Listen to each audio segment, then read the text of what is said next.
യുവതിയെ കുളത്തിൽ മരിച്ച നിലയിൽ കണ്ടെത്തി.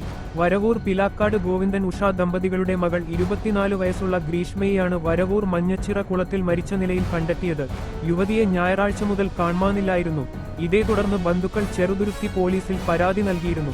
പോലീസിന്റെ നേതൃത്വത്തിൽ യുവതിക്കായി തിരച്ചിൽ നടത്തുന്നതിനിടയിലാണ് തിങ്കളാഴ്ച വൈകിട്ട് വരവൂർ മഞ്ഞച്ചിറ കുളത്തിനു സമീപം യുവതിയുടെ ചെരിപ്പും ബാഗും കണ്ടത്. തുടർന്ന് വടക്കാഞ്ചേരി ഫയർഫോഴ്സിന്റെ നേതൃത്വത്തിൽ കുളത്തിൽ നടത്തിയ പരിശോധനയിലാണ് രാത്രി 8 മണിയോടെ കുളത്തിൽ നിന്നും ഗ്രീഷ്മയുടെ മൃതദേഹം കണ്ടെത്തിയത്. കുളത്തിൽ നിന്നും പുറത്തെടുത്ത മൃതദേഹം തൃശൂർ ഗവൺമെന്റ് മെഡിക്കൽ കോളേജ് ആശുപത്രി മോർച്ചറിയിലേക്ക് മാറ്റി.